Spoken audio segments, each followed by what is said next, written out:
la finalidad de que se iban a organizar entre ustedes y que ni siquiera queríamos molestarlo con el vehículo. Movilización, claro. Porque yo sé que la película hay que tener un bus, que hay que contratar un bus con 3 semanas de anticipación, con un mes, con un año, lo que quieran para. Entonces yo dije, los chicos están dispuestos a organizarse entre ellos con la finalidad de poder realizar la experiencia porque para ellos les importa más la experiencia. Entonces, ya me dijo, tenemos que ver el tema, les mandé un correo, ellos ya lo saben. Y otra cosa más también, le informé del asunto del cambio de horario, que también ahí está presente, que también es un mundo para ellos. Y le dije, es que el niño que está en el examen, sí, pero es que el módulo del profe ya terminó. Ese es otro cuento. Ahora, los que tengan, yo dije, usted no puede frenar el avance del resto por personas que se dieron en el examen, independientemente de que sea el motivo. Si tuviera dentro del rango de horario de ustedes que les corresponde, yo no tengo nada que hacer ahí. Ustedes tienen que seguir el conducta regular con el profe, no. Hasta que no se termine. Pero como se terminó, dije, no, ellos tienen que, ahora ellos están todos de acuerdo. No son todos los que van al examen, son unos pocos nomás que van. 4. Claro, entonces yo dije, no es tanto, el resto se van a acoplar cuando termine el examen, se acoplan a la clase, no hay problema, para esta clase de él, todas estas cuestiones. Y resulta que el segundo año hizo lo mismo. Porque también tienen problemas, terminan y ellos también les dificulta muy tarde los chicos, y también tienen problemas y tuvieron los años que están acomodando el horario también. Entonces, ¿qué nos queda? Entonces, claro, estamos tratando de pasar la parte teórica, ya las próximas clases ya vamos a ver el tema, voy a evaluar este tema de la evaluación, que sabía que la mayoría. Y ya más tardecito vamos a aclarar este tema de la evaluación y esta sí va con una parte de cálculo, como les digo, y una parte de un estudio. Esta es una evaluación de un estudio que tienen que hacer, ¿ya? Pero es una investigación, no es otra cosa, es un estudio de investigación, no es salida de terreno, ¿ya? Pero este es el 25. Nosotros nos queda el 25, terminamos en agosto, ¿no? Sí, nos queda en junio. Sí, pues todo en julio, ocurre todo en julio. Así que esta parte en julio, entonces el junio va a terminar con 2 evaluaciones prácticamente. Que eso es lo que yo quería hacer, terminar con 2 evaluaciones. Y ya el grueso de toda la evaluación completa va a ser acá. Entonces aquí tienes que tener cuidado. Porque esa prueba escrita y la malla, si usted la plantea mal, con todas las fórmulas que yo le voy a poner ahí por haber, le pongo el caso, usted me hace el estudio completo, esa es la prueba completa. Es el estudio realizado, calculado completo. Usted plantea mal la malla, no sigo revisando más abajo, porque si yo no voy a dar una nueva nada, yo le voy a dar los rangos, pero usted tiene que demostrar los valores. Y aquí es demostrar que se va a cumplir o no se va a cumplir el cálculo del rango. Pero si está fuera de rango, yo no sigo revisando. Porque ese cálculo es muy largo. Se van a consumir las 3 horas y no más. No sé cuánto lo hicieron los que hicieron por el profe, cuánto se demoraron en los cálculos de una prueba. Como la malla, el profe que hizo malla a los chicos del año pasado. ¿Cuánto se demoraron por los cálculos? ¿Cómo 3 horas? Más o menos, porque eso es lo que... Como la prueba de transmisión que la logramos. No, porque el método que tiene que ir calculando, si el paso a paso tiene que ir calculando la malla. Ojo, la fórmula van a estar puesta en la prueba, yo pongo toda la fórmula y usted tiene que ver cómo leerla. Para eso es la clase. Ya, así que vamos a ver he dicho la vida y aquí.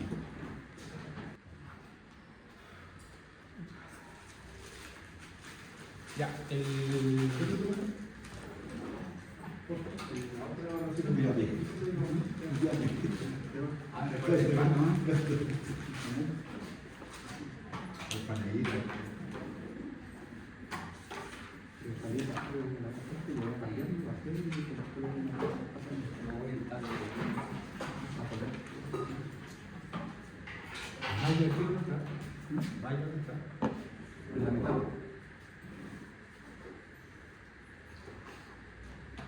bueno, seguimos nosotros trabajando con lo que era el estudio geodésico del terreno, ¿cierto? Nosotros estábamos hablando de que la finalidad, vamos recordando las clases anteriores, lo voy a escribir haciendo siempre un rato. Del estudio geoeléctrico nosotros hemos hablado todo el rato, hasta acá, partiendo hasta acá, hasta hoy. En el fondo, ¿en qué se basaba realmente un estudio geoeléctrico del terreno? ¿Cuál era la finalidad? ¿Cuál era la función de hacer un estudio geoeléctrico de un terreno? ¿Qué conseguimos con eso? ¿Qué buscamos primero que nada? ¿Qué buscamos al hacer un estudio geoeléctrico? Datos. Ya. ¿Qué tipo de datos? La resistividad del suelo. La resistividad del suelo, ¿cierto? El dato más fundamental para calcular una malla, ¿cierto? Ya. El cálculo de la tierra, ¿cierto? Del sistema de puesta a tierra radica en el nivel de resistividad que tenga el terreno, ¿cierto? Donde voy a montar mi sistema. Bien, pero también hay un tema ahí, ¿cierto? No es solamente buscar un dato, hay algo más relevante, hay algo que tiene, hay una componente ahí. ¿Cuál es la componente? ¿Cómo la voy a construir? Analizar, fíjense bien, porque usted no busca un solo dato, busca varios datos, usted hace distintas mediciones. No es una sola medición. Son distintas mediciones donde me permite recopilar una cantidad de datos. Y la cantidad de datos me permite también hacer un análisis, ¿cierto? Y un análisis en función de qué? De la resistividad, ¿cierto? De los RO aparentes que yo voy teniendo en cada medición. Obviamente, también eso me permite determinar también el tipo de estratificación que va a tener mi sistema de puesta a tierra, ¿cierto? En los estratos que tiene, cuántas capas hay, en cuántas capas y en qué capas yo encuentro un nivel de resistividad más bajo. Estamos en la búsqueda siempre de una resistividad más baja. Bien, ahora, obviamente que nosotros nos vamos a regir también por lo que diga el pliego técnico número 6.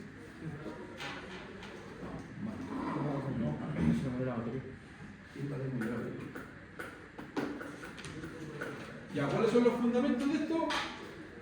Las bases para que el suelo participe eficazmente en la conducción de las corrientes de defecto, ¿no? Que eso es lo que nosotros buscamos, un nivel de resistividad para que el suelo pueda participar de esas corrientes, ¿cierto? Pueda recibir esas corrientes de defecto. Ahora, encontrar, desde el punto de vista de optimización geométrica, encontrar la mejor alternativa física para que el terreno participe activamente en la conducción de la corriente de defecto, minimizando los riesgos. Sabemos muy bien que si tengo un problema de una tierra muy alta, ¿cierto? Si yo voy a medir la tierra de una industria o de un lugar, ¿cierto? Si me está arrojando valores resistivos muy altos, ¿qué riesgo tengo ahí entonces? ¿Tengo riesgos para mi sistema eléctrico? Sí. ¿Cuáles son los componentes de los sistemas eléctricos que pueden sufrir una avería o una anomalía o una falla? Los equipos se pueden quemar y obviamente las personas se pueden... Ya. Los equipos electrónicos son más susceptibles a ese tipo de fallos, ¿cierto? Pueden ser inducidos, tienen una actividad. Obviamente, bueno, sobre todo los equipos también de telecomunicaciones, los equipos que trabajan con internet, sobre todo, esos equipos empiezan a tener pérdidas de paquetes y después empiezan a tener un problema persistente de fallo con respecto a las tierras malas. ¿Ya? Se retorna la corriente, ustedes saben que la corriente retorna por el lado más débil, no por el lado más resistivo. Entonces, esa es la finalidad de mantener una resistencia baja. Y a seguridad del usuario, ¿cierto? Asegurar la operación de los dispositivos de seguridad, tanto el tablero en tiempos normados, limitando niveles de voltaje a valores más seguros, ¿cierto? Y ahí también me permite trabajar con los niveles de voltaje de paso y de contacto. Eso tiene que ver con la seguridad. Bueno, del concepto físico de la resistividad ya lo mismo. ¿Qué es lo que es? Como la resistencia que representa, ¿cierto?, al paso de la corriente de un cubo de terreno de 1 metro de arista. ¿A qué se refiere con 1 metro de arista? 1 metro cúbico, exactamente. Entonces, si hablamos de 1 metro de arista, está hablando de ese eje y de ese eje. Entonces, tengo 1 metro cúbico de terreno. Así, por lo tanto, puedo tener 1 metro cúbico acá. Más o menos el dibujo, pero no. A eso se refiere 1 metro de arista. Estamos hablando de 1 metro cúbico. Bien. Si se fijan bien, esta es la fórmula del RO, ¿cierto? O de la resistividad que se mide no por metro, ¿cierto? La unidad de medida siempre se da por metro. ¿Ya? Ahora, es la resistencia por qué? ¿Qué es eso? La superficie. Superficie. Lo mismo. Pero estamos hablando de terreno acá. Estamos hablando de terreno. Cuidado ahí, terreno, sección. A pesar de que se mide en metro cuadrado, pero sección nosotros la ocupamos para el concepto de calibre, de conductor y todas esas cosas. Pero cuando hablamos de tierra de superficie, no se olviden que en tierra, cuando usted todo eso del diseño, es el largo por el ancho o el ancho por el largo, ¿cierto? Es superficie. ¿Y sobre quién? Sobre la longitud, ¿cierto? Medida el metro. ¿Ya? Ese es el concepto de la resistividad, ¿cierto? Es el RO. Eso es como yo lo calculo. ¿Ya? Es la variable principal que define si la configuración elegida es adecuada para la protección del sistema. Por lo tanto, ahí está la pequeña formulita. Tengo que tener el valor de la resistencia, el valor de la sección, perdón, de la superficie sobre la longitud. ¿Qué es la longitud de qué? ¿Desde la malla de tierra? Si es el área, si es el área, tengo el largo por el ancho y esa es la longitud del cable, el metro de cobre. ¿Es eso? La longitud de la malla La profundidad. Exacto. profundidad no, está el metro. profundidad se hace en HE, la profundidad, estoy en tal H.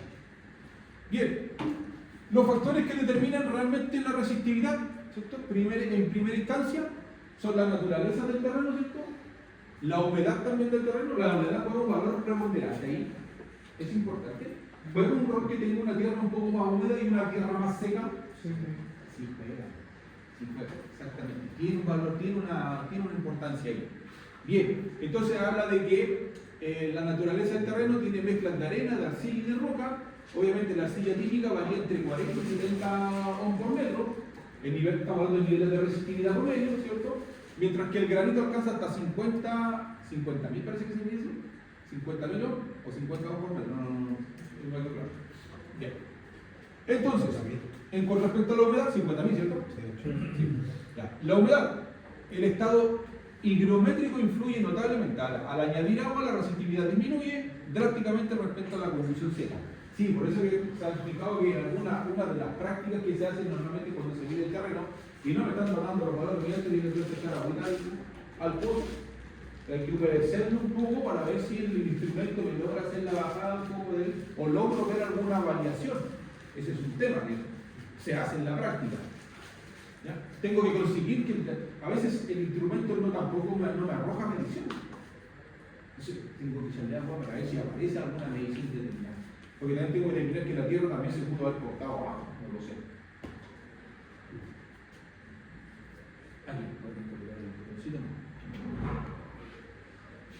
Factor que también determina la resistividad, la temperatura, los niveles de sales disueltas, ¿cierto? Y la compactación del terreno.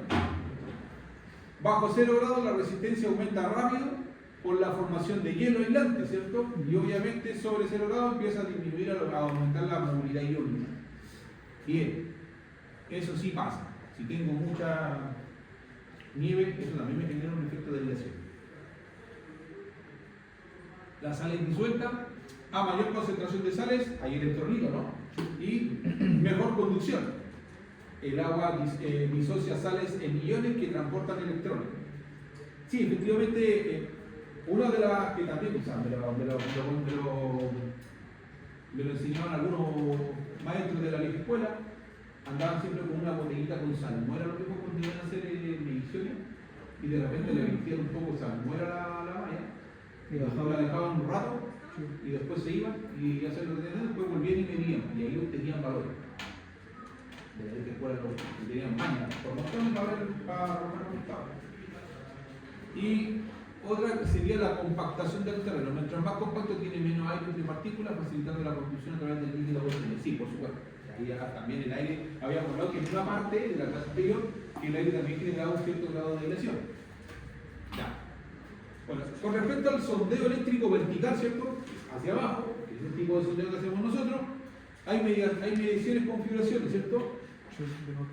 Por ejemplo, el método de los cuadros electrodos, que lo hemos conversado, que es el método que normalmente es el que se utiliza hoy por hoy, uno de los métodos más empleados en el terreno. Para distancias cortas, porque según lo que comentó también ahí Alexis dijo que en realidad hay otro método que cuando se hace el estudio geoeléctrico para altas tensiones se hace a través de un GPS, porque son kilómetros caminar. Ah, Consiste en inyectar una corriente alterna mediante un par de electrodos exteriores y medir la diferencia de potencial producida en un par interior. los pi. Acá es alterno o directa. Directa, si hay un error ahí hay un error aquí. Entonces, eso es directa. Y el directo. Vale. Queda muy bien. Ah, acá eso. No se moría. Acá eso no termina. La idea de la Un poco de hielo. Claro. Un poco de hielo. Bien, con respecto a esto también, vemos que también tenemos una forma de calcular el ROI, ¿cierto? El ROI es producto de la medición. ¿Cuánto es la distancia como por tramo? O sea, como la mínima. Ya, lo que pasa es que, a ver, hay dos métodos acá. Nosotros ahí está dando un método de 4 electrodos. No te dice si es por Schlumberger o por Benner, ¿ya? Porque hay dos formas de medir, ¿ya? Te da Benner y te da Schlumberger, ¿cierto? ¿Cuál es la diferencia entre Benner y Schlumberger que lo hablamos en las clases anteriores? ¿Cuál era la diferencia? Uno se utiliza para terreno, digamos, parejo y el otro para terreno un poco más parejo. No depende del terreno, sino que la diferencia que hay entre uno y otro, porque varía cómo yo voy a disponer la estaca. Si ahí está la diferencia.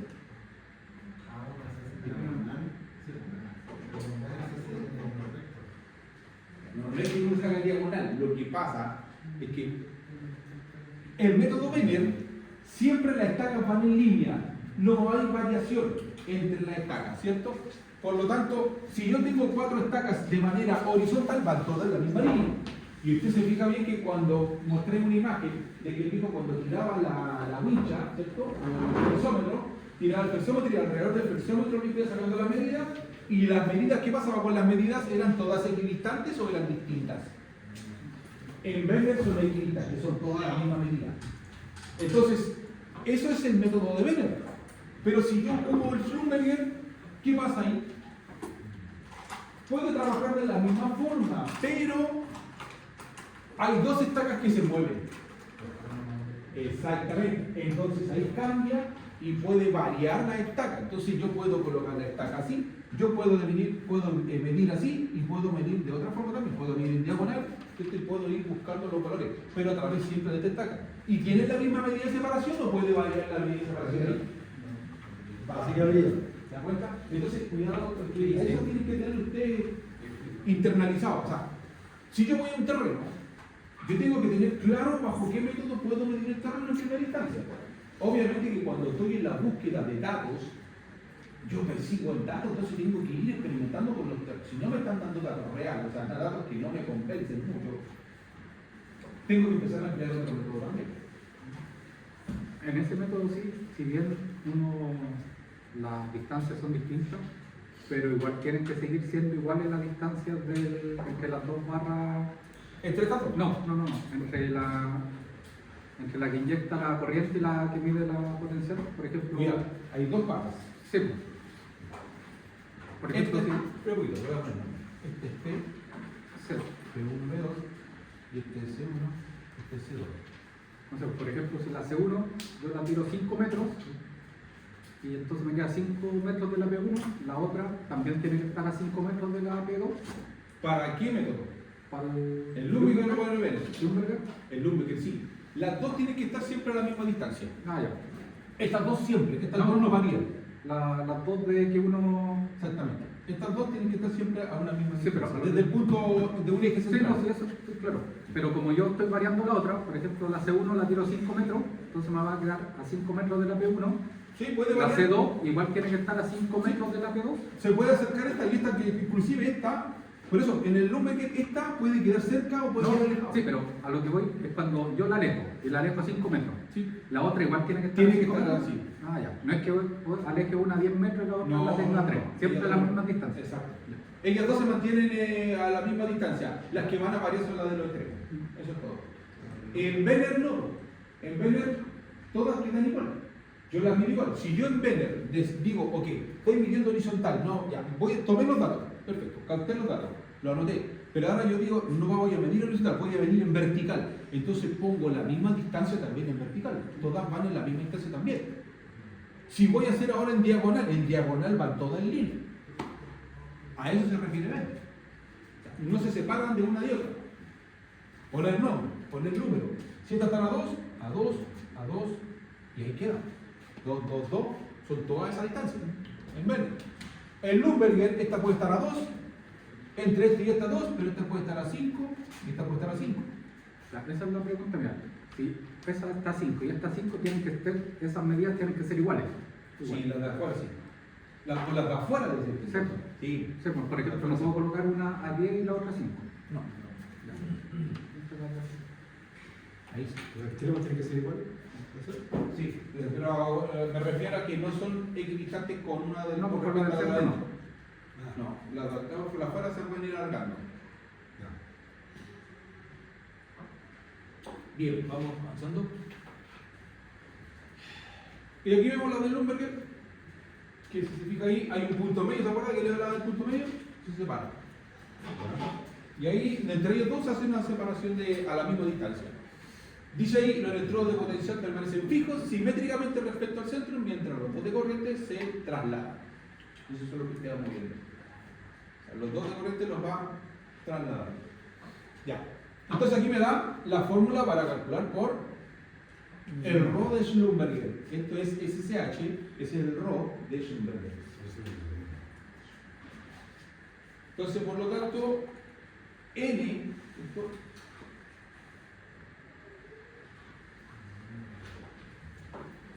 Donde el método más exacto para captar variaciones estratificadas es ese.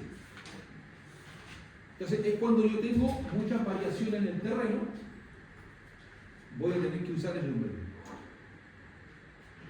Y ahí, obviamente, que usted decía que puede ser un terreno con puede ser un terreno que tenga mucha imperfección, ¿cierto? Geográfica, estamos hablando. El Bender, normalmente cuando son terrenos planitos, le ocupa más el Bender, lineal y todo. Pero si me estoy acercando más arriba, empezamos a usar ese otro método. ¿Ah? Trabaja con más estrato, con más capas. Esto se llama analiza más capas.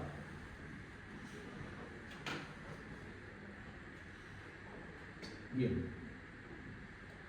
Y ahí dice separación equidistante, más, la comparativa que estamos hablando, ¿cierto? Ventaja, cálculo simple en terreno, porque ya yo he puesto la tabla lista, ¿cierto? Mira, este cálculo es súper simple, ¿cierto? Aquí tengo el ρ para calcular por el Schlumberger, por el Bender.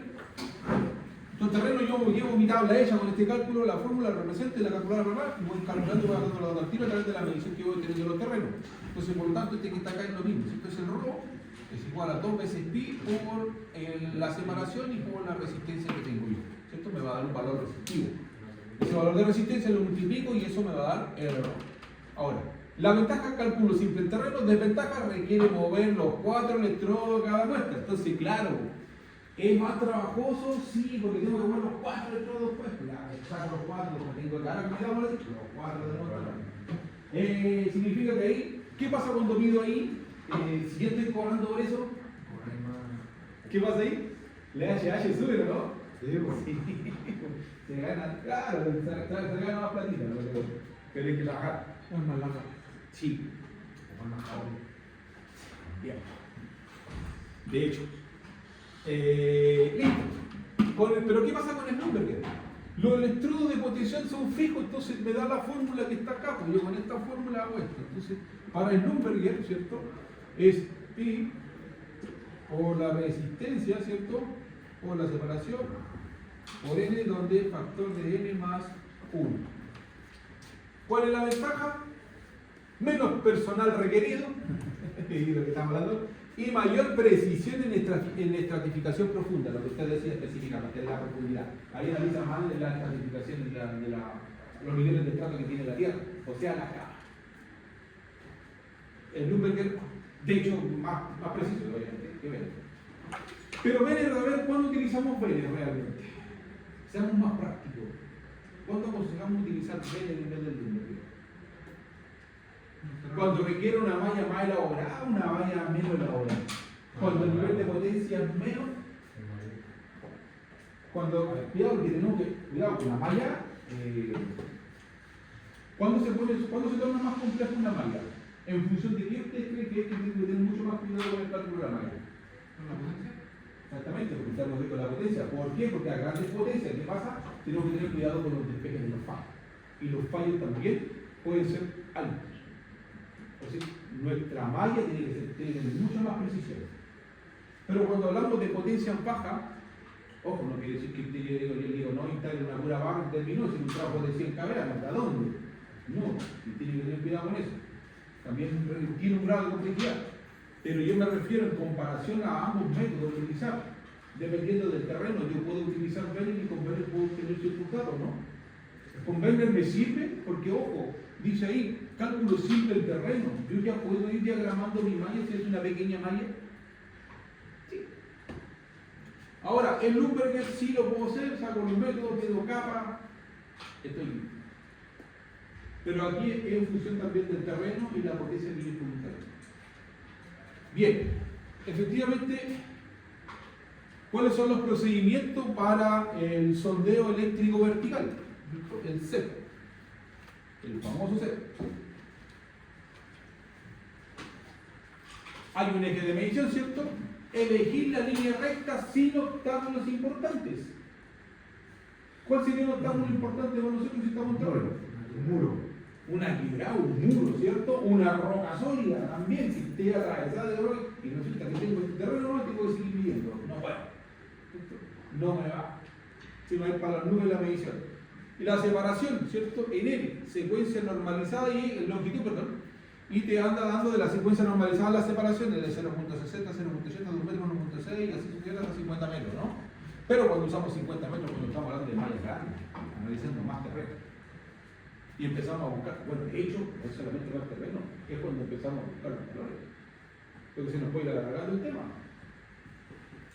Verificación, comprobar valores en 2 escalas de kilómetros, ¿cierto? Ahí vemos la verificación. Y el registro, consignar datos en hojas de terreno estandarizadas, ¿cierto? O no, una hoja de estandarizada, una planilla que nosotros hacemos, y en base a esa función hacemos los datos, hacemos la cuadrícula y luego colocamos el procesamiento de datos. Donde va la distancia, ¿cierto? La longitud, el valor de la resistencia.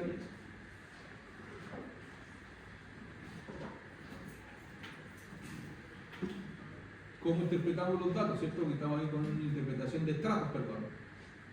Con respecto a los estratos, hablamos de la modelación del subsuelo a través del corte geoeléctrico, ¿cierto? Hay varios cortes ahí. La estructura del subsuelo. Estamos hablando de eso mismo. Los terrenos se componen de estratos horizontales, ¿cierto? De distinta constitución. El corte geoeléctrico define espesores, profundidades y resistividades reales, ¿cierto? Ahora, con el espesor tiene que ver netamente con el grosor, ¿cierto? De la cama. El grosor de la cama.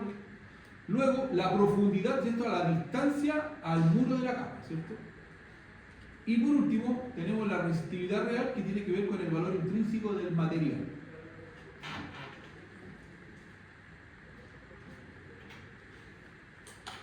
Y vemos ahí la clasificación de suelos de 2, 3 y 4 estratos. Entonces empezamos a analizar un poquito el tema de los estratos. Y si se fijan bien acá, cuando son 2 estratos, tiene que decir que la medida del ρ, ¿cierto? Tiene que ser menor a la de la segunda capa, ¿cierto? Normalmente el espesor de los estratos también depende mucho de a qué estrato tengo que hacer la malla. O sea, significa que si yo encuentro resistividad en la segunda capa donde tengo la menor resistividad, yo tengo que hacer la perforación a lo que me indique la distancia esa, por algo estoy midiendo. El ρ en el primer receptor primario también me da una opción de que pueda ser mayor al del secundario. Eso significa que la malla me puede quedar mucho más arriba, ¿no? De la primera y segunda capa. Pero si hay más estratos, ahí empiezan a tener codificaciones. Esas letras son ciertas codificaciones. Esas codificaciones, cuidado, porque tienen equivalencia en un cuadro de curvas, ¿cierto? Yo le hablé a ustedes antes de las anteriores de las curvas de Orellana. Eso juega acá. Estos tipos de configuraciones, estos tipos de códigos de letras que me van indicando los niveles de estrato, ¿cierto? Con respecto a las resistividades. Estos están en función de las resistividades.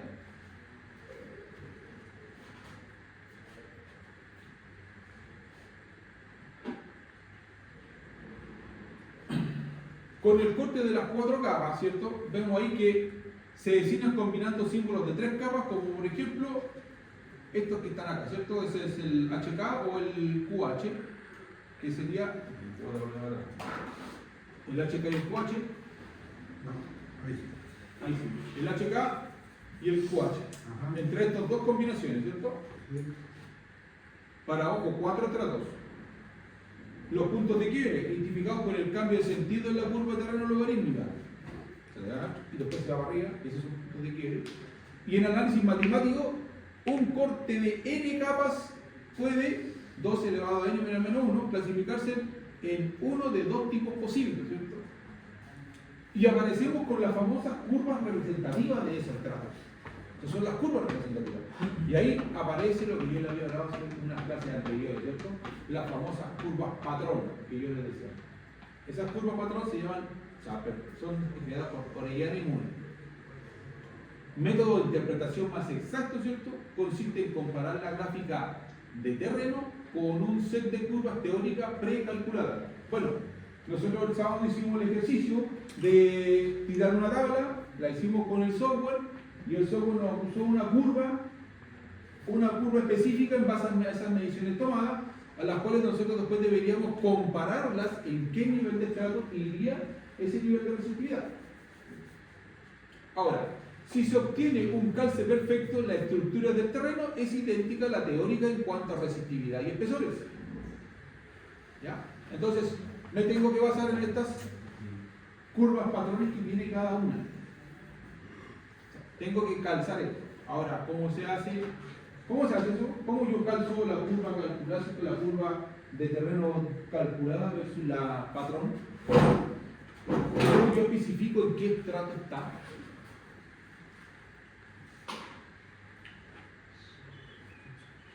¿Cómo yo hago eso? ¿Cómo yo sé, esta curva es esta? ¿Cómo yo designo en qué patrón está? ¿En qué patrón de curva está mi medición de terreno? ¿Se lo dije la clase? ¿Cálculos, por ejemplo? No, es más simple.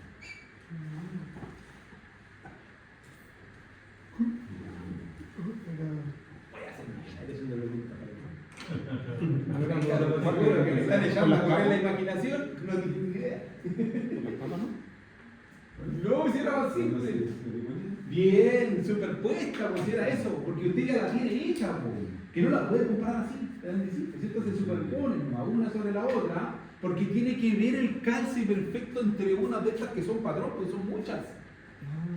Estamos el mono buscando cómo calcular eso, ¿no? ¿De dónde?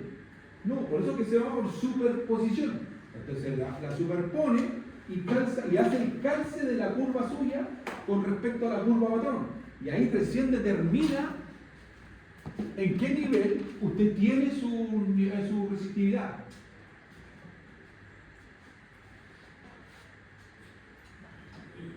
Con respecto a la resistividad equivalente y el cálculo, ¿cierto? Ahí vamos a ver que vamos a determinar una variable única para el cálculo de resistencia, ¿cierto?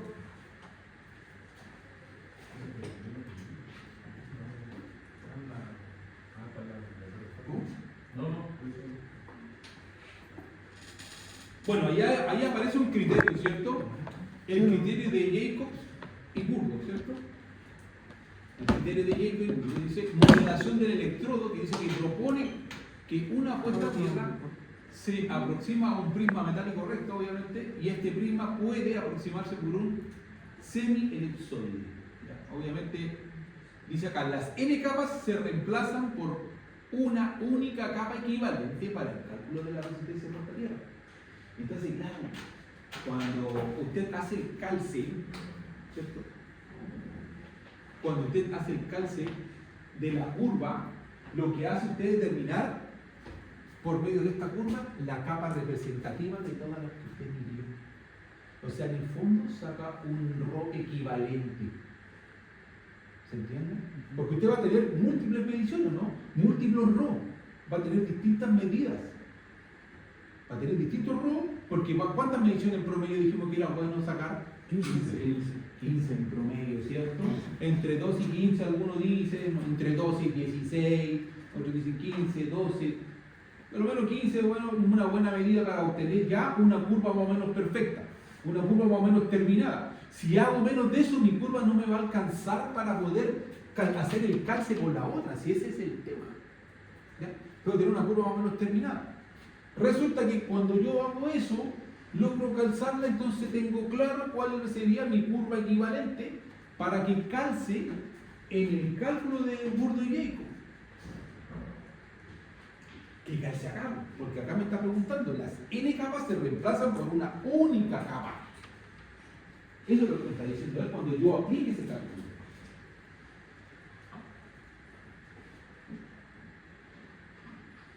Y una de las fórmulas equivalentes de Burdo y Jacob es esta, ¿cierto? Donde la variable f, que es una variable adimensional, depende de dimensiones físicas del terreno y del electrodo. Entonces, obviamente, esta es la fórmula, y la variable q es el factor de influencia geométrica, y es esta, y se calcula bajo esta. Hay una raíz cuadrada de esto.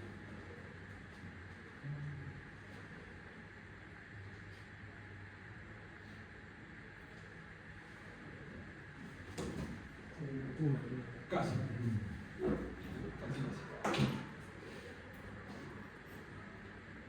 Bien, ahí hay un procedimiento, ¿cierto?, de cálculo paso a paso, que dice que no está en paso a paso, porque está, de hecho vamos a aplicarlo más a las próximas clases, vamos a ir trayendo los ejercicios, vamos a hacer un cálculo representativo para poder ir viendo cómo vamos haciendo paso a paso. Ya, pero esto es un paso genérico ya. Entonces, me pide calcular las variables auxiliares, ¿cierto? Donde están los rho, los radios, ¿cierto? Y donde está también el paso D, que debería determinar también los BI, según los espesores de las capas, el paso E para obtener los factores, los adimensionales, y el paso F para calcular los rho equivalentes finales, ¿cierto? Y ahí vamos viendo que está todo eso en función de las fórmulas anteriores, ¿ya? Son los pasos que me está dando. Con respecto a la resistencia de los electrodos, me habla del método de Laurent y el método de Schwarz, ¿cierto? Cuando usamos nosotros. ¿Cuál era el método que usamos en el módulo de protección eléctrica para calcular la resistencia de puesta a tierra de la casa? El de Schwarz. El de Schwarz, exactamente. Ese es el que utilizamos nosotros, ¿ya? Considerado un poco más exacta la medida, que es el que se utiliza normalmente. Y el otro, el de Laurent, es un método un poco más aproximado, ¿ya?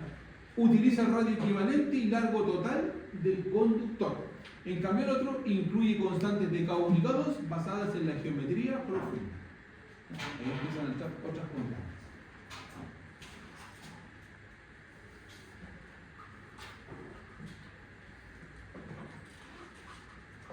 Bien, ahí hay un tenido aquí con esto que es un resumen de la resistencia de los electrodos. Por ejemplo, habla de la resistencia del electrodo en vertical. Ahí me dice que la resistencia del electrodo vertical simple se calcula comúnmente utilizando las fórmulas de Dwight, ¿cierto?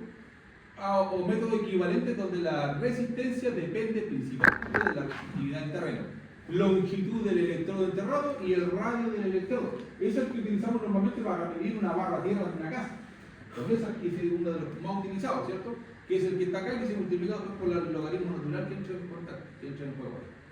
Bien, en cuanto a la resistencia del electrodo enmallado, ¿cierto?, horizontal, ahí no tengo una fórmula, pero dice que los electrodos enmallados u horizontales, la resistencia se evalúa considerando la distribución geométrica de los conductores, la profundidad de enterramiento y la resistividad equivalente del estrato superficial donde se encuentra la talla. Ya eso para... Con respecto al método de Laurent, ¿cierto? El método de Laurent proporciona una aproximación práctica para calcular la resistencia de puesta a tierra de una malla, y la fórmula que está acá simplificada suele tener la forma de esta. Y ahí habla de la resistividad aparente del terreno, el radio equivalente del área de la malla y la longitud total del conductor enterrado. El cálculo de Schwarz, ¿cierto? Método que es más analítico y considera tanto resistencias propias como de los conductores horizontales como las barras verticales. Sí existe. Además, la resistividad mutua entre ambos elementos.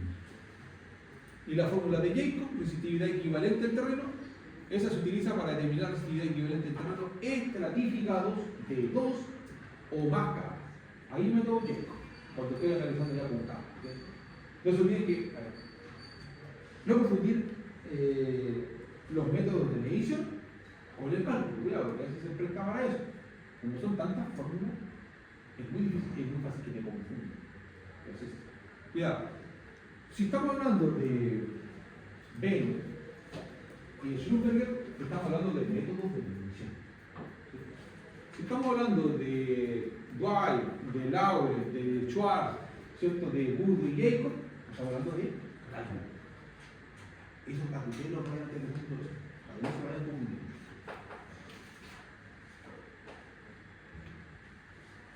Y hasta ahí es la primera presentación que estamos viendo. Nos falta.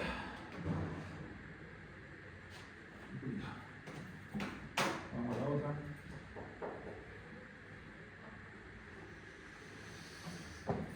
Capítulo 3.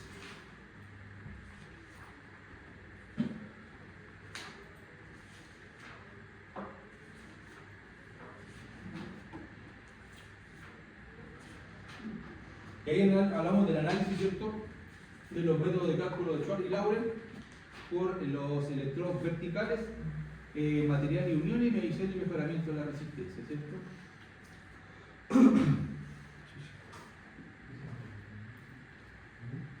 Y hablamos de por qué diseñar la malla. Propósito del electrodo de puesta a tierra, ¿cierto? Dice que las instalaciones eléctricas son manipuladas por personas, por lo que deben cumplir la norma del 184.3 en su momento, pero ahora es pliego técnico número 6, ¿cierto? En materia de seguridad y evitando contacto eléctrico directo e indirecto. Bueno, también para eso hago una resistencia de puesta a tierra. El flujo de estudio técnico tiene que ver con el estudio geoeléctrico del terreno, el cálculo de los electrodos, la comprobación de la resistencia real de la resistencia de puesta a tierra y el informe técnico para el cliente. No se olviden que una malla también lleva un informe técnico, hay que tenerlo.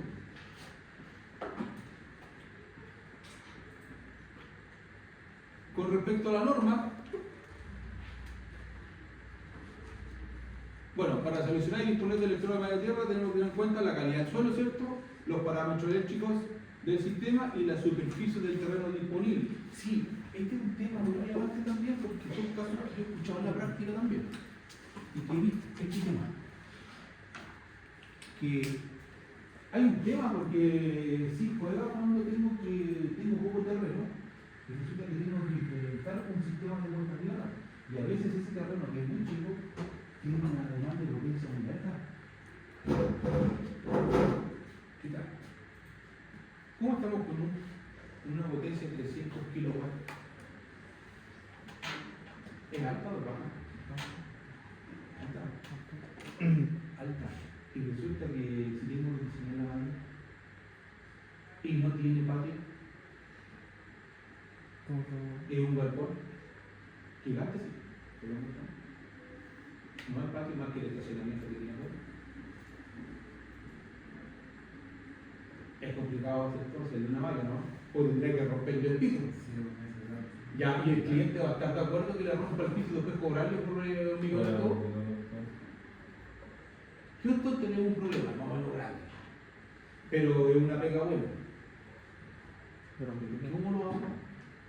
Entonces, si es importante eso, tengo la superficie. Ojo que me han movido cuando he estado en algunas obras y he visto que los hitos de los mandantes han modificado el sistema de la malla, porque se han pegado en la luna, que justo donde estaba diseñado en el plan tiraron otra construcción arriba, iba un plantillado de algo, o iba un jardín de algo, o iba una pasarela de algo, y los compadres no la vieron, la tiraron, ¿no?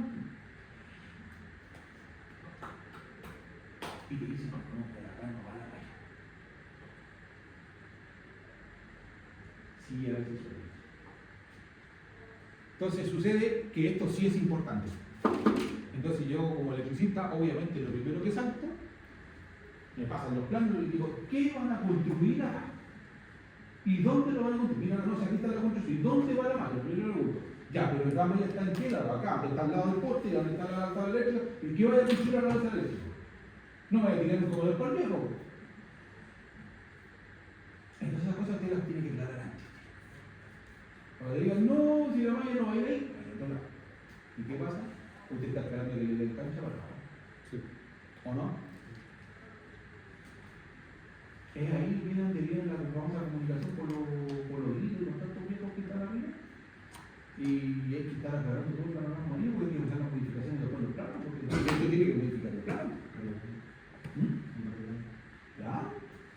A veces ni ellos saben. Es que a eso voy. Que a veces ni siquiera el que está en la hora viene y entonces, no sé muy bien. ¿Cuál malla?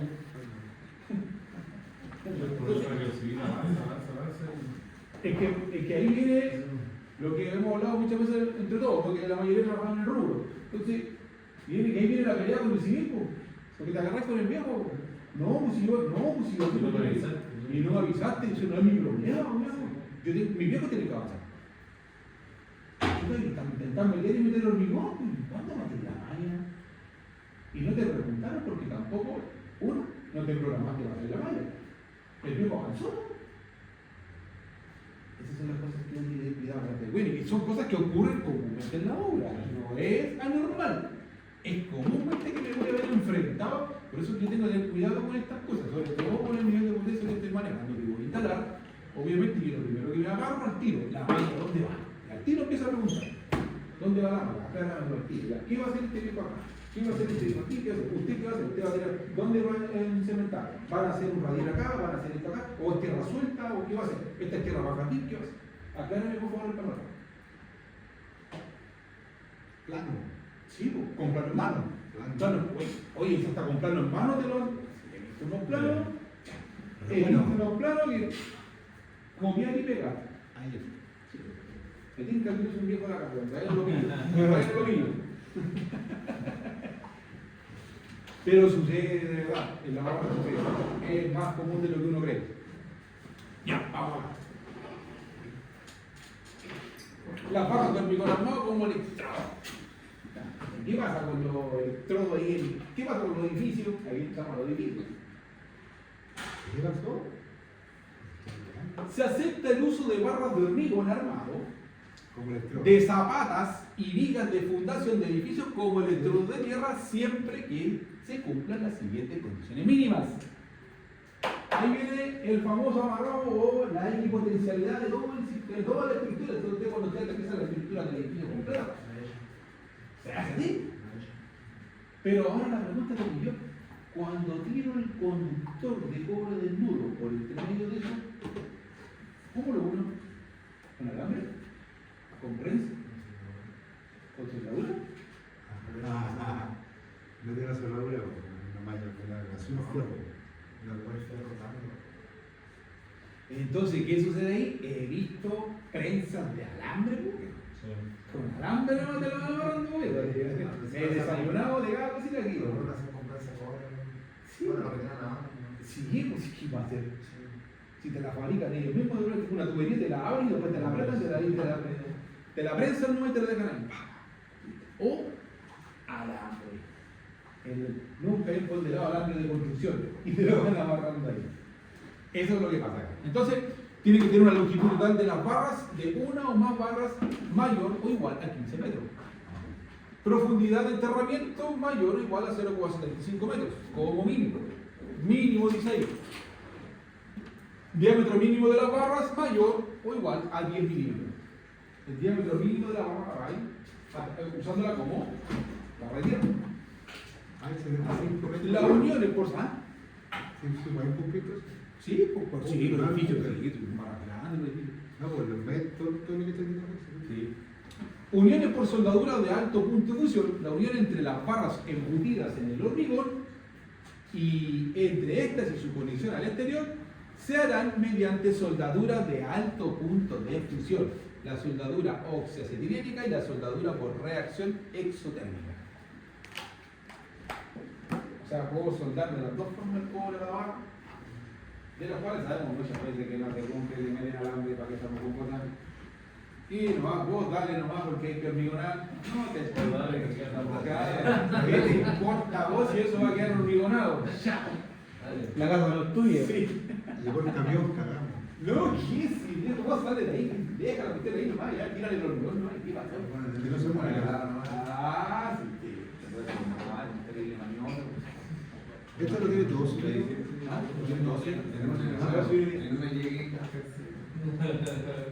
Santiago, está el camión, ya está el ¿Qué pasa en Santiago? Santiago ahí también se hace campaña, todas esas mañas. Otro tipo de electrodo tierra, cable o cinta enterrado. Adoptan disposiciones de electrodo enmayado, radial o anular, ¿cierto? Véase hoja y no la verdad. ¿Se acuerda que nosotros, lo recuerdo cuando empezamos a hablar de las tierras en el módulo en el ramo de protecciones? ¿Qué pasa con las tierras de los generadores eólicos? ¿Cómo son las tierras de los generadores eólicos? ¿Cómo aterrizan el generador o la estructura del generador? ¿Qué tipo de tierra tienen? ¿Qué tipo de sistema de tierra tienen? ¿Tiran una malla? ¿Tiran unas barras?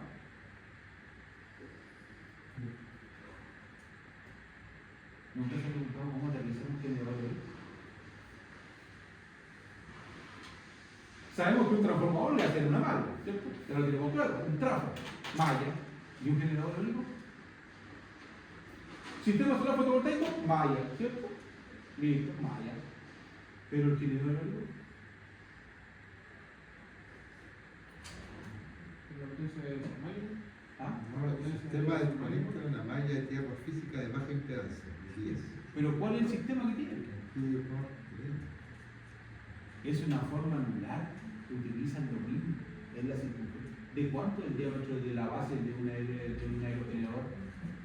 Su buena cantidad de metros, ¿no? sus 10, ¿Cuánto es el 15, diámetro? ¿Ah? ¿Cuánto es el diámetro de la base del generador cuando vierte la estructura metálica? Ah, que la suya. Entonces, ahí aplica el mismo concepto de edificio, lo que hace un electrodo anular en todo el hemisferio y te aterrizan en el. Y aquí dice, adoptan disposiciones de electrodo enmayado, radial o anular.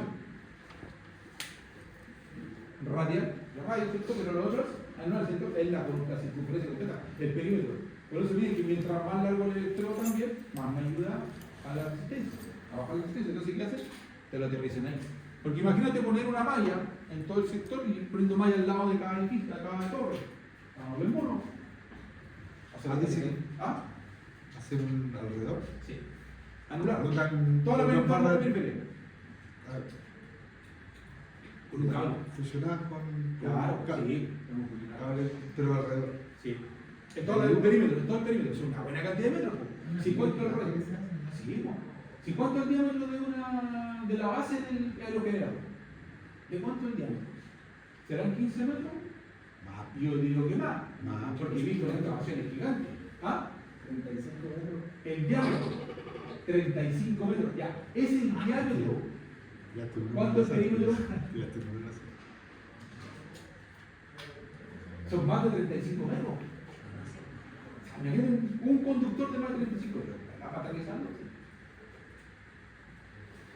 Bueno, otro, electrodo de barra. Barras redondas, ¿cierto? Tubos o perfiles metálicos enterrados en forma vertical.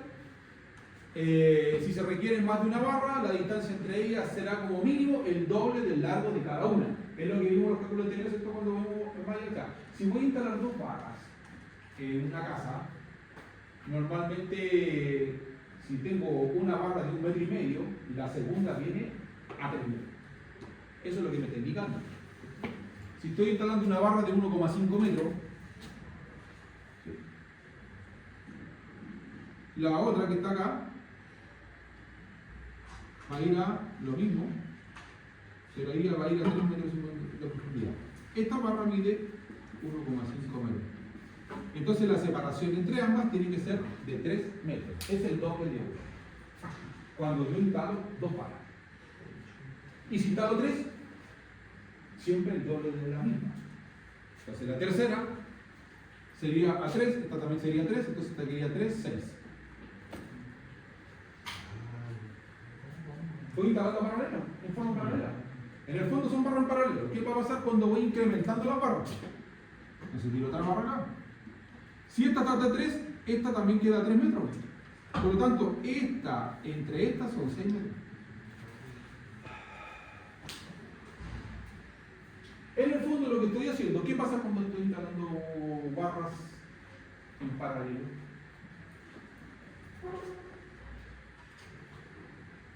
Bajar la resistencia. Voy bajando la resistencia equivalente de las barras, porque ojo, es la resistencia equivalente del cobre, de las barras que estoy instalando yo. Porque después tengo que agregar el RO equivalente del terreno y el recién sale local. Eso es todo. Electrodos de plancha, ¿cierto? La famosa plancha de, no sé si ustedes tuvieron un profe que les dijo eso, ¿no? ¿De la plancha? Sí, el profe escondía, pusieron unas planchas así, para las torres, para los torres de alta. ¿Una Sí, plancha? De uno que se cuesta por 50, de 5 millones de pesos, acero. ¿Acero? Firmado, No de cobre. acero firmado por el ¿Y qué valor le ingeniero dio? eléctrico, escondido. ¿Y qué valor le dio? ¿Ah? ¿Y qué valor le dio? No, No lo vi. creo que es plano, porque tenía que... Yo que hubiese gustado verlo para No, pues está, y era la barra de 3 octavos, ¿Sí? de 3 metros, una al lado de la otra, y la plancha al medio. Y va conectada a la torre. La otra torre, igual. 2 barras, plancha, termofusionada. Plancha en el medio. En medio de las 2 barras, te lo juro. Ah, Le busco el plano. Ya, pero pregunta. ¿Qué buena si me gustó escuchar eso? Nunca lo he escuchado, pero... Así está. Pero me puedo Así está. imaginar por qué lo hicieron. Terreno. ¿Ah? Terreno. Yo estoy diseñando lo que usted dice. Esa.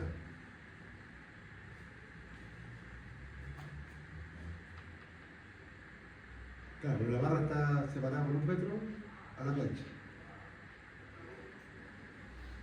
¿Están juntas o están Están separadas? separadas por 1 metro. Ya, entonces separadas por 1 metro, Ajá. entonces esta tiene un electrodo para acá, ¿cierto? ¿Ves? Con un electrodo, Claro. ¿cierto? Sí. Y esta igual, a 1 metro. Igual a 1 metro. Todas estas a 1 metro. Entonces, esta que está acá, 1 metro. y esta también. Con la plancha ahí, Ah, pues, bueno, se sí. compró un molde especial para que pueda enganchar la plancha por ahí. Ya, acá. Ah, Esto es un anclaje especial. sí, Y acá fue el soldado. soldado. Y, Espero. ¿por qué creen ustedes?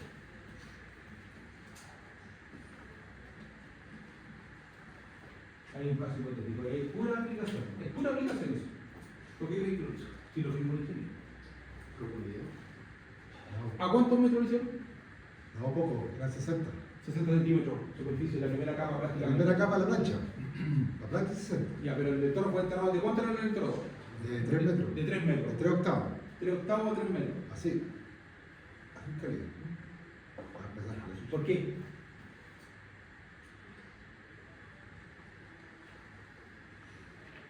De todo lo que hemos visto hasta ahora, que hemos hablado todo el rato casi prácticamente de todos los conceptos que hemos visto. De los niveles de resistividad, de los tratos, de las capas, de la forma, de la geometría. Tú dices que puede haber un problema de coeficiente de resistividad en las capas. ¿Puede haber un problema de coeficiente de resistividad alto? Porque ¿qué me diría yo como diagnóstico? Para que un viejo haga eso y lo firme. ¿Ah? Totalmente estéril. Está bien. Ah, sí, me la acuerdo. Entonces, Está la plancha, está los dos dentro. ¿qué hago? ¿Qué hago? Mándame esa foto, por favor. ¿Esta? Usted, Yo lo caso sabía que como nunca lo escucho en mi vida, pero Muy chiquitín. nunca lo he escuchado en mi vida. Ah, doble plancha.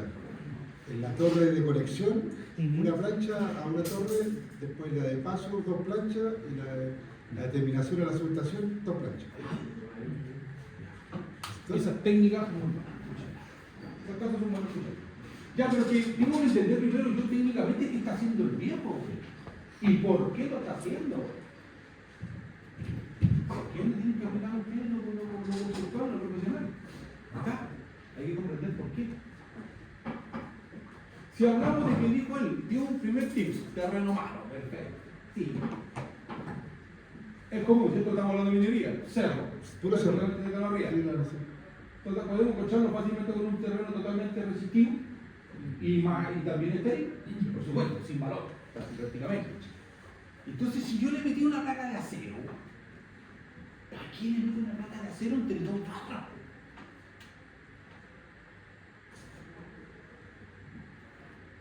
Para la continuidad de la barra. Bajar la versatilidad. Pero ¿qué hacemos con los cerros cuando nosotros instalamos barras? Decimos, aquí es bueno instalar dos barras, o aquí es bueno hacer la malla. ¿Qué condición tiene que tener el terreno? Tiene que tener algo el terreno.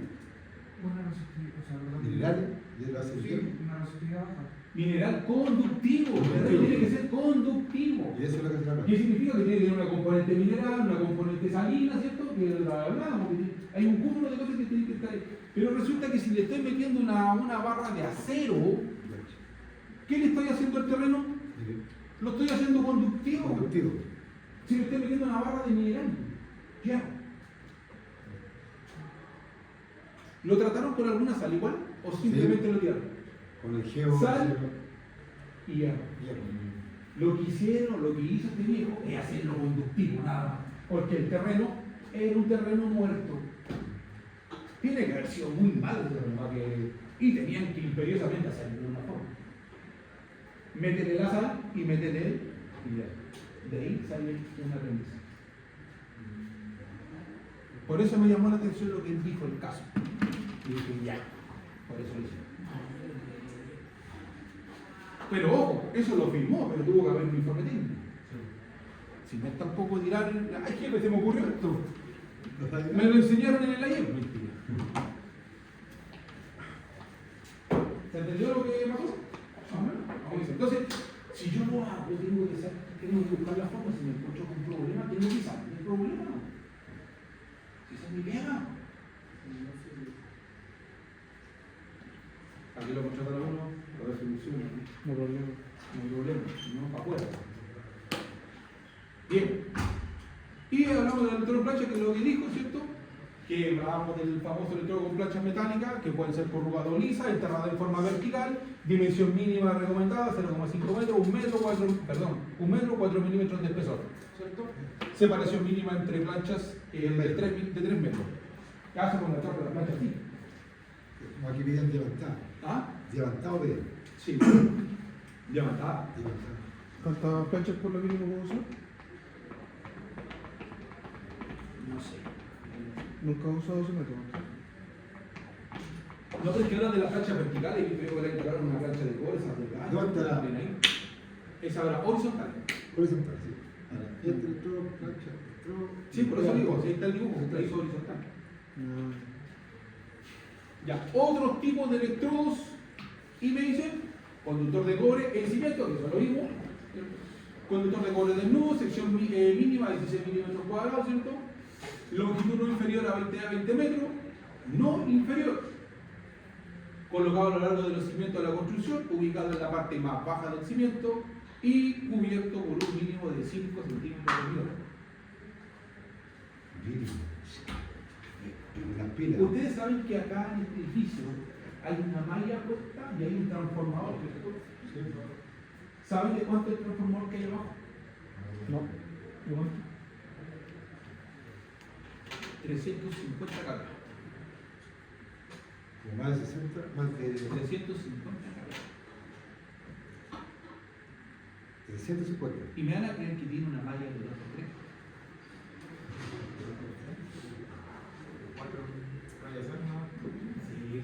El cable tradicional, porque cuando tú calculas las mallas normalmente de ese nivel de malla, el cálculo a ti te arroja un calibre menor, como ese.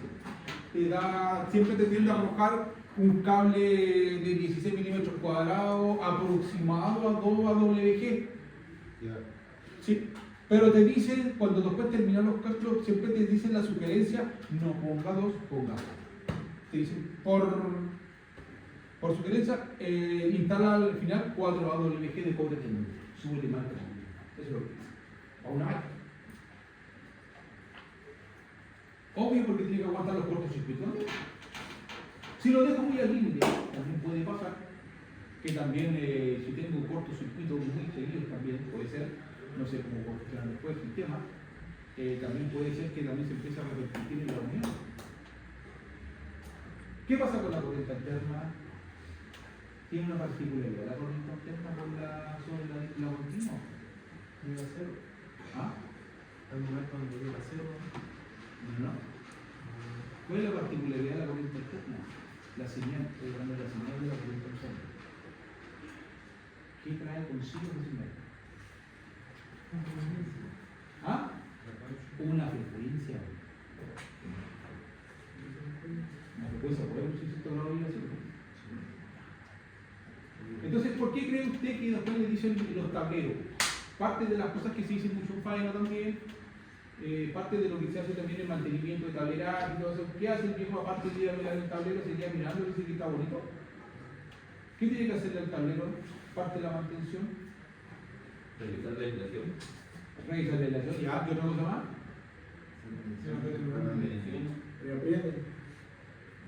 ¿Para qué cree usted que el reapriete? Se supone que si el viejo que instaló el tablero, ¡ay, si yo lo apreté! ¿Para qué lo está apretando de nuevo? Por esa condición, porque empiezan a aflojarse las piernas. Y más en tablero de terreno. También de otra cosa, es el terreno móvil. Pero los terrenos estáticos también se les realizan los aprietes. Por la misma condición. Porque el terreno también se afloja. ¿Por qué están exigiendo ahora? ¿Usted cuando lo aprieta con el pulso suyo o tiene que haber una medición para eso? Debe haber una medida. Hay un torque.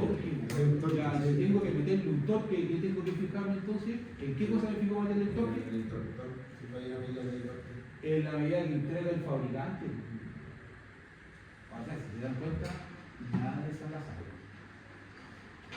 Todo tiene medición de la resistencia. Aquí dice ubicado en la parte bajo nacimiento, cubierto con un mínimo 5 centímetros de hormigón, con un mínimo. La resistencia de puesta a tierra puede medirse con un instrumento adecuado, sí, o bien un voltímetro, un pedímetro, una hoja norma, etc. Bla, bla, bla. Ya. Los geómetros de 3 a 4 electrodos, los de 4 electrodos permiten además medir la resistividad específica del instrumento. Sí, por supuesto. No confundir si estoy con un medidor de 3 estacas o de 2 estacas con uno de 4 estacas. ¿Qué he escuchado alguna vez? ¿Me sirve de 3 estacas para medir resistividad? Es decir, ese te sirve para medir resistencia de puesta a tierra. Es para medir el valor del sistema instalado. Además, el otro te sirve para medir resistividad del suelo porque ahí tienes que cumplir con los métodos que te pide, que son 4 estacas porque tienes que pagarte 2 pulsos de corriente. Tienes 2 estacas que representan la medición del potencial eléctrico. Si el otro puede estar mandando un pulso, ¿y cómo tengo la respuesta del otro lado? Aparte, no me va a dar el instrumento porque tiene 3 entradas, por lo tanto no me va a dar la puerta de entrada tampoco para salir. Aunque sí se puede medir también, porque yo lo hice. Pero no, es falso. Experimenté con eso y no me dio. Es perder tiempo, no. Mallas típicas.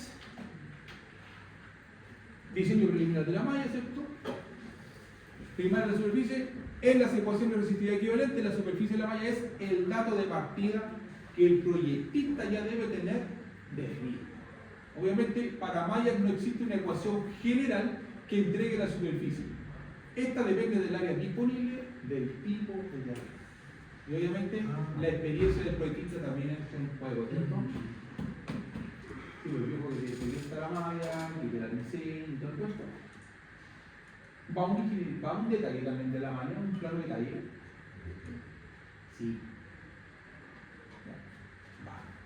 Entonces, área disponible, espacio específico real del recinto para emplazar la malla, sí, porque esto es muy importante, lo que hablamos delante. Bueno, de hecho, tengo un caso particular que tengo un amigo en Santiago que él tiene una fábrica de plástico. Este muchacho me llamó y resulta que él le instalaron el transformador, pero el mismo que le fue a hacer el montaje, no contrató los servicios y le colocaron. Él contrató algo de 230 kilowatts. Ese es el concepto del final. Compró una máquina para inyector de plástico de 30 millones, lo compró a China.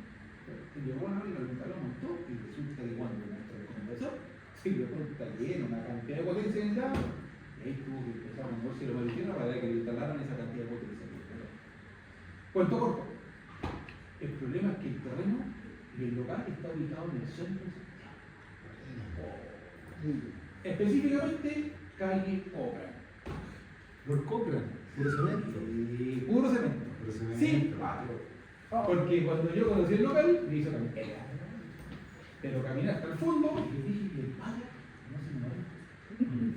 Aquí está la oficina al fondo y la bodega, ¿no? Y ahí chocamos con la muralla y de ahí chao. Eso es un terreno antiguo. Por Cochrane sí, pues, Entonces, desde la puerta hasta ahí. ¿No?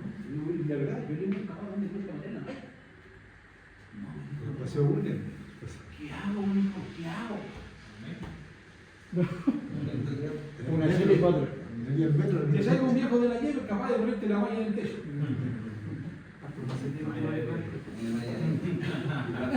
Bueno, cuarto. Tráete un viejo a la coche y que te ponga una malla acma, ¿no? Y que le dé todos los problemas. No, pero resulta que un viejo de ella instaló una malla, una tierra química. ¿Químico? ¿Cómo se Puso una barra química. Ya. Pero resulta que la barra química tiene un grano. ¿Y esto es certificado? ¿Qué pasa con el tiempo? Ah, sí, sí. Sí, de ser química. Se empieza a perder.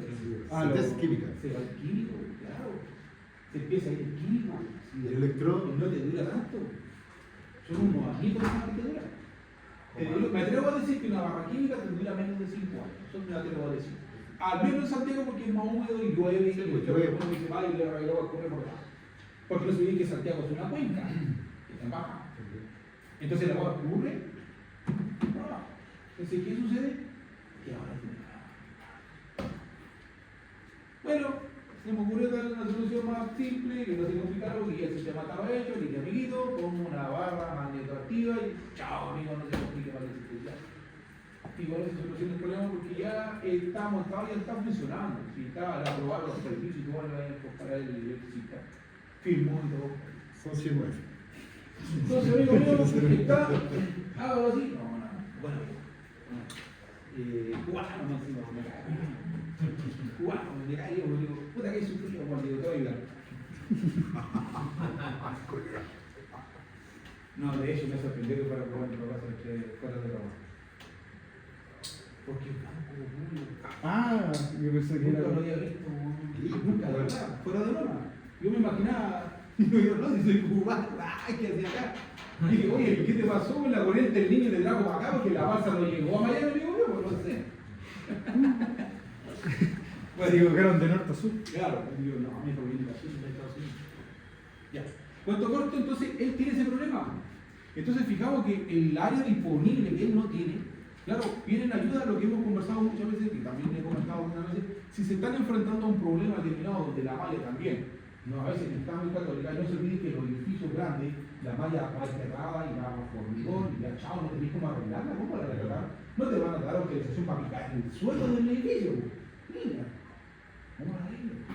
Entonces, claro, uno de los métodos que yo empleado, bueno, de hecho que he escuchado también, no solamente no es que se me haya ocurrido a mí, pero sugerencias de los otros viejos que hablan y dan charlas de esto, normalmente te conviene siempre apoyarte cuando hay un sistema de puesta a tierra, que en este caso es el mallado, apóyate de una barra más cercana, más fácil de instalar que una magnetoactiva.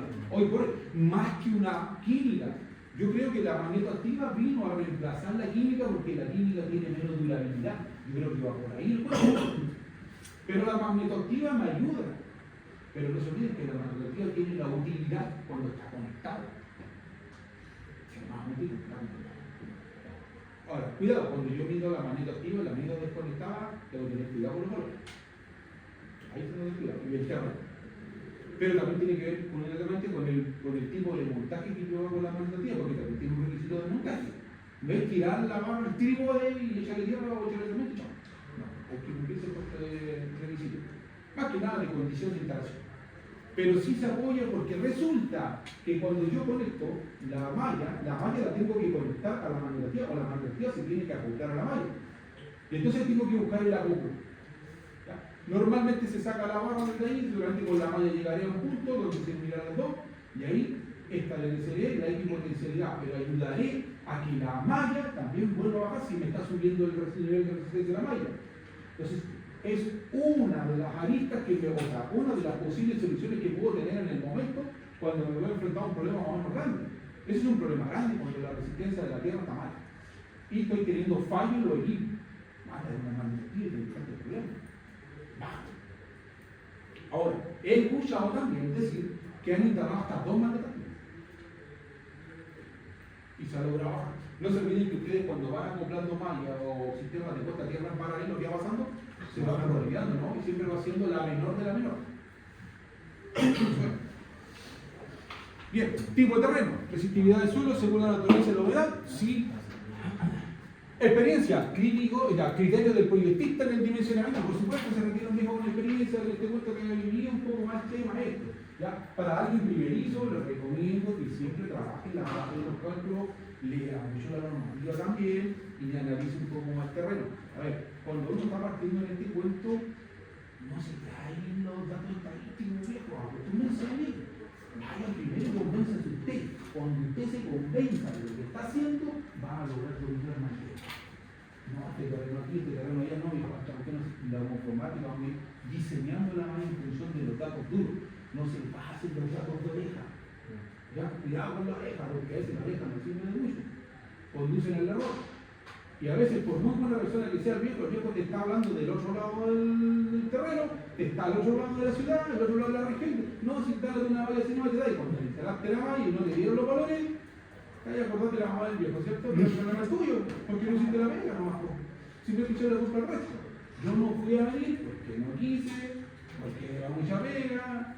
No tenía el instrumento, lo siento, cuando tiene un presupuesto, cotice la red del instrumento, si no lo tiene, no haga cosas de buena primera, se van a meter el forro. Más con una malla. ¿Se entiende, no? Eso, puro terreno eso, así que, pero también hay que ser chorrito para eso, no hay que ser tan tonto. Superficie recomendada de malla, conseguir una resistencia máxima de 5 ohm, sí. ¿Se acuerdan que hablamos del tema de la resistencia máxima permitida, cierto?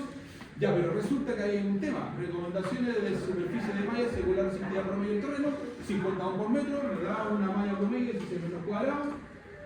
De 100 ohm por metro me da una malla promedio de 25 metros cuadrados, eso es un promedio. Y 150 ohm por metro me da una malla de 100 metros cuadrados. Si me da de 100 metros cuadrados, te da una malla de 10 por 10.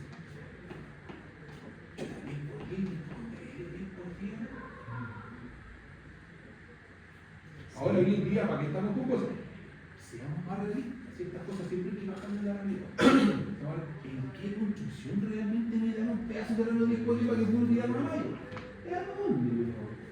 Si los terrenos hoy en día son más agotados para construir. Entonces, eso también puede dar la observación de ustedes, del profesional. Tiene que ver mucho con lo que realiza el profesional en terreno. Si no es 10 por 10, lo largo, ¿no? Sí, pero saco la cantidad de... Claro, pero un pasillo para tirarlo. Al espacio que tengo disponible. Exacto, pero por eso también me tengo que adaptar. Pero si me dicen, no viejo, porque aquí hasta ahí no va a llegar el terreno, porque de ahí para allá van a construir un local, o no sé, de ahí para allá van a construir un salón. Y empiezo a manejar todo el tema. ¿Cómo tengo que idear todo las barras, no sé, empiezo a meterle viejo. Tiro 2 planchas, Dos planchas ceras, asalto el tren de Bolivia acá, y ahí saco 2 planchas de cobre y las tiro al suelo. Mejor vendo el paquete entero. El tema es el siguiente, que ahí viene toda la que usted tiene que tener para avanzar en este tipo de cosas. ¿Ya? Pero esto es un negocio, este es uno de los negocios más que también en esto, dedicarse a esto, diseñarme. Bien, y aquí tengo los estadísticos si se fijan bien. Ya, pero promedio, 50, 16 metros cuadrados. Este es un promedio normalmente que se ve cuando se instala la malla. No me digas que el de 2x3 que está abajo, que no se repite, que está en plano, que me di el trabajo de analizar los planos de edificio. De 2x3 casi, es tremendo edificio. Pero también puedo entender que el edificio completo debe estar con el cordón de cobre. Debe tener la estructura completa, todo lo que es cimiento de estar ahí también, y está pegado a la malla. Claramente. Depende, sí. Vamos a ver. Pero quiero creer eso. Hipotéticamente. Así. Con las conexiones de la puesta a tierra, ¿cierto? Mediante cables continuos, sección adecuada y uniones que garanticen el 100% de la conductividad y aguantarse la puesta a tierra con los elementos siguientes: partes metálicas accidentalmente energizables, todas las partes metálicas que normalmente no conducen corriente, pero que por fallas de aislación pueden quedar energizadas. Por supuesto, estamos hablando siempre de los equipos, las carcasas de los equipos, los tableros, la corriente de los tableros. ¿Sí? Sí, oye, ¿no has visto la última genialidad de los tableros que han hecho? ¿Están escondidos, lo visto? ¿Tableros que han escondido? De Adivinen lo acero que- inoxidable. Ahí es que le están haciendo los tableros a los genios. Le están poniendo al lado un tablero con candado. No, así es genial. ¿Has visto? Esto pasó el día, No, pues ahora y es el seguro. no sé si ahora lo habrán cambiado, pero son tableros que mandan performida. No, era la que están colgando el cierre manual de plástico con una perforación y colocar el candado